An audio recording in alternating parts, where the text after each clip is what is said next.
श्री रामकृष्ण वचनामृत।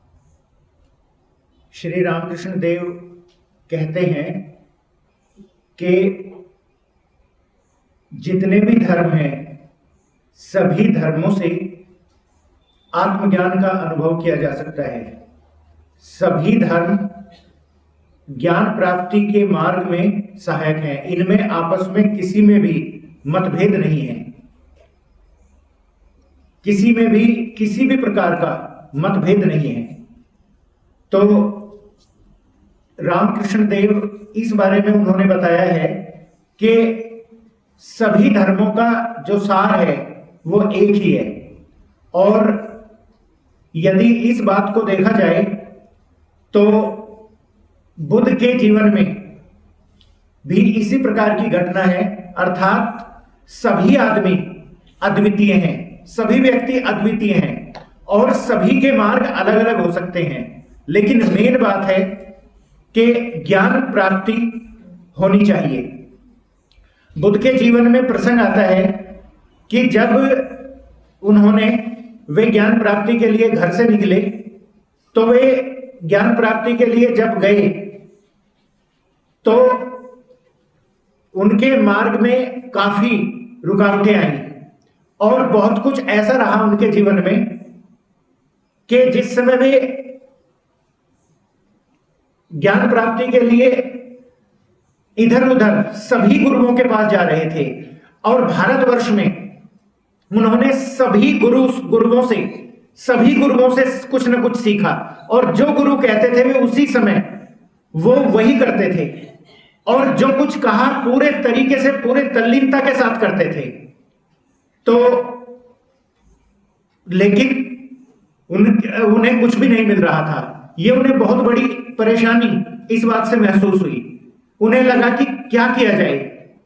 जब उन्होंने भारतवर्ष के सभी गुरु थका डाले, अब उनसे गुरु थकने लगे थे, यानी गुरु उन्हें देखकर कहते थे कि अब हमें तुम्हें बताने के लिए हमारे पास कुछ भी नहीं है। तो सभी एक तरह से सभी गुरु उन्होंने थका डाले। उसके बाद लेकिन उन्हें कुछ भी नहीं मिला। अंत में उन्होंने सोचा कि घर छोड़ा, सब कुछ छोड़ दिया, बहुत कुछ किया, लेकिन मिला कुछ भी नहीं। तो इसलिए वे बड़े परेशान हुए, बहुत दिक्कत उन्हें महसूस हुई कि जिसके लिए सब कुछ छोड़ दिया लेकिन शायद इस संसार में ऐसा पाने योग्य कुछ भी नहीं है। अब उनके जीवन में एक परेशानी रही कि जिस समय उन्होंने छोड़ तो सब कुछ दिया, सारी इच्छाएं, मन की सारी इच्छाएं छोड़ दी, सब कुछ छूट गया, लेकिन कुछ पाने की इच्छा उनके जीवन में अभी भी शेष थी। चाहे कुछ भी पाने की इच्छा हो, अगर वो ज्ञान प्राप्ति की इच्छा है, आत्मज्ञान की इच्छा है, अगर कुछ भी पाने की इच्छा है तो वो भी रुकावट बनती है और उनके जीवन में वही रुकावट बनी, वो भी अंत में रुकावट बन गई। और अब ये रुकावट बहुत विशाल रूप में सामने आ गई। अगर मान लीजिए एक कांटे से एक दूसरा कांटा निकाला है तो पहला कांटा तो निकल गया, लेकिन जिस कांटे से निकाला है अगर उसको रख लिया तो उसको रखने का भी कोई अर्थ नहीं है। तो यही स्थिति इसी प्रकार से बनी कि अब यह बड़ी समस्या खड़ी हो गई कि उनके जीवन में एक तो जरूर इच्छा बच गई कि कुछ प्राप्त करना है और यही इच्छा उनके लिए मुसीबत बन गई। रोजाना विचार करते कि किस तरीके से करना है, क्या करना है और किस तरीके से अब आगे की यात्रा करनी है। और इस प्रकार वो जो मन में इच्छाएं थी वो इस प्रकार की इच्छाएं बनती चली गई। अब ये बड़ी समस्या खड़ी हुई। तो यहां तक उन्होंने किया कि किसी ने गुरुओं ने कहा कि खाना कम कर दीजिए, खाना छोड़ दीजिए, और 6 महीने तक चावल के एक दाने पर आ गए वे, लेकिन कुछ भी प्राप्त नहीं हो रहा था। तो बड़ी समस्या थी ये। उसके बाद उन्होंने जब कुछ भी नहीं मिला तो सोचा कि अब क्या किया जाए। तो एक नदी थी वहां पर, एक बार नदी पार कर रहे थे और बिना खाए बिल्कुल सूख कर कांटा हो गए, तो वो नदी भी पार नहीं हुई, नदी भी पार नहीं कर सके। एक छोटी सी नदी थी, वो नदी भी वे पार नहीं कर सके। तो उस समय उनके दिमाग में आया कि एक छोटी सी नदी तो मैं पार नहीं कर सका, तो भव सागर क्या पार करूंगा। और ये विचार आते ही उन्होंने सबसे पहले ये सोचा कि मध्यम मार्ग होना चाहिए, ऐसे काम नहीं चलेगा। और उन्होंने कुछ खाना शुरू किया। उनके 5 शिष्य थे, उन 5 शिष्यों ने उसी समय जब उन्होंने कुछ खाया तो 5 शिष्यों ने उन्हें छोड़ दिया। उन्होंने सोचा कि गौतम भ्रष्ट हो गया है और भूख को सहन नहीं कर सका, और उन 5 शिष्यों ने उन्हें छोड़ दिया, वे छोड़कर चले गए। अब यह भी एक विडंबना है कि जब हमेशा जो शीर्ष पर होता है उसका आकलन हमेशा निम्न स्थिति में जो होते हैं वे करते हैं, और वो आकलन हमेशा अधिकांशतः सत्य नहीं होता, वो गलत होता है। क्योंकि जो निम्न स्तर पर है वो उस बड़े स्थिति में जो है उसका आकलन नहीं कर सकता, तो वे उन्हें छोड़कर चले गए। उसके बाद जब बुद्ध के जीवन में यह आया कि कहीं कुछ भी नहीं है, आगे कुछ भी नहीं है, मन से सभी इच्छाएं निकल गई, तो उस दिन वे शाम को रात को सोए और किसी भी प्रकार की कोई इच्छा उनके दिमाग में उस दिन शेष नहीं बची। सुबह उठे तो जब सुबह उठे तो एकदम मन में किसी भी प्रकार की कोई भी उथल पुथल कोई इच्छा, किसी भी प्रकार की इच्छा शेष नहीं रह गई थी। और उसी समय उन्हें आत्मज्ञान की प्राप्ति हुई, उस समय उन्हें ज्ञान प्राप्त हुआ। तो वो जो आखिरी इच्छा थी, जब ज्ञान प्राप्ति की भले ही इच्छा हो, वो इच्छा भी चली गई, तो उन्हें उसी समय ज्ञान उपलब्ध हो गया। और उसके बाद ये बुद्ध की करुणा है कि वे सबसे पहले उन 5 शिष्यों के पास पहुंचे जो उन्हें छोड़कर गए थे। उन 5 शिष्यों के पास पहुंचे और उनके पास जाकर सबसे पहले सारनाथ में वे उन्हें मिले, और सारनाथ में जाकर सबसे पहले बुद्ध ने उन्हें अपना उपदेश दिया, और फिर इसी तरह से उनको भी ज्ञान की प्राप्ति हुई। तो इसलिए ये मार्ग था बुद्ध का। प्रत्येक व्यक्ति यूनिक है और प्रत्येक मार्ग सही है, प्रत्येक मार्ग से पहुंचा जा सकता है, लेकिन पहुंचने के लिए यानी कुछ प्राप्त करने के लिए, ज्ञान प्राप्त करने के लिए प्यास होनी चाहिए, वो आवश्यक है। मेन बात है कि प्रत्येक व्यक्ति के अंदर प्यास हो तो निश्चित तौर पे वहां तक पहुंचा जा सकता है।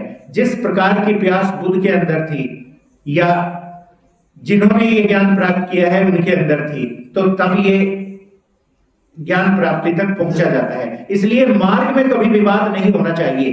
कभी भी जितने भी मार्ग हैं उतनी ही अच्छी बात है, लेकिन उनमें कभी भी विवाद या किसी प्रकार के वाद विवाद की आवश्यकता नहीं होती। अब रामकृष्ण वचनामृत से पाठ। बलराम के मकान पर श्री रामकृष्ण तथा प्रेमानंद में नृत्य। आज परिच्छेद 5 और इसका पहला प्रसंग। रात के 8-9 बजे का समय होगा। होली के 7 दिन बाद राम, मनोमोहन, राखाल, नृत्य गोपाल आदि भक्तगण श्री रामकृष्ण को घेरकर खड़े हैं। सभी लोग हरिनाम का संकीर्तन करते करते तन्मय हो गए हैं। कुछ भक्तों की भावावस्था हुई है। भावावस्था में नृत्य गोपाल का वक्ष स्थल लाल हो गया है। सबके बैठने पर मास्टर ने श्री रामकृष्ण को प्रणाम किया। श्री रामकृष्ण ने देखा राखाल सोए हैं, भावमग्न, ब्रह्म ज्ञान विहीन। वे उनकी छाती पर हाथ रखकर कह रहे हैं, शांत हो, शांत हो। राखाल की यह दूसरी बार भावावस्था थी। वे कलकत्ते में अपने पिता के साथ रहते हैं। बीच बीच में श्री रामकृष्ण का दर्शन करने आ जाते हैं। इसके पूर्व उन्होंने श्यामपुकुर में विद्यासागर महाशय के स्कूल में कुछ दिन अध्ययन किया था। श्री रामकृष्ण ने मास्टर से दक्षिणेश्वर में कहा था, मैं कलकत्ते में बलराम के घर जाऊंगा, तुम भी आना। इसलिए वे उनका दर्शन करने आए हैं। फाल्गुन कृष्णा सप्तमी, शनिवार 11 मार्च 1882 ईस्वी। श्री युक्त बलराम श्री रामकृष्ण को निमंत्रण देकर लाए हैं। अब भक्तगण बरामदे में बैठे प्रसाद पा रहे हैं। दासवत बलराम खड़े हैं। देखने से समझा नहीं जाता कि वे इस मकान के मालिक हैं। मास्टर श्री रामकृष्ण के पास कुछ दिनों से आने लगे हैं। उनका अभी तक भक्तों के साथ परिचय नहीं हुआ है। केवल दक्षिणेश्वर में नरेंद्र के साथ परिचय हुआ था। कुछ दिनों बाद श्री रामकृष्ण दक्षिणेश्वर में शिव मंदिर की सीढ़ी पर भावाविष्ट होकर बैठे हैं। दिन के 4-5 बजे का समय होगा। मास्टर भी पास ही बैठे हैं। थोड़ी देर पहले श्री रामकृष्ण उनके कमरे के फर्श पर जो बिस्तर बिछाया गया है उस पर विश्राम कर रहे थे। अभी उनकी सेवा के लिए सदैव उनके पास कोई नहीं रहता था। हृदय के चले जाने से उनको कष्ट हो रहा है। कलकत्ते से मास्टर के आने पर वे उनके साथ बात करते करते श्री राधाकांत के मंदिर के सामने वाले शिव मंदिर की सीढ़ी पर आकर बैठे। मंदिर देखते ही वे एकाएक भावाविष्ट हो गए हैं। वे जगन माता के साथ बातचीत कर रहे हैं। कह रहे हैं, माँ, सभी कहते हैं मेरी घड़ी ठीक चल रही है।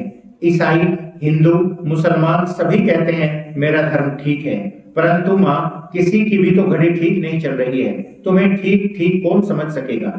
परंतु व्याकुल होकर पुकारने पर, तुम्हारी कृपा होने पर सभी पथों से तुम्हारे पास पहुंचा जा सकता है।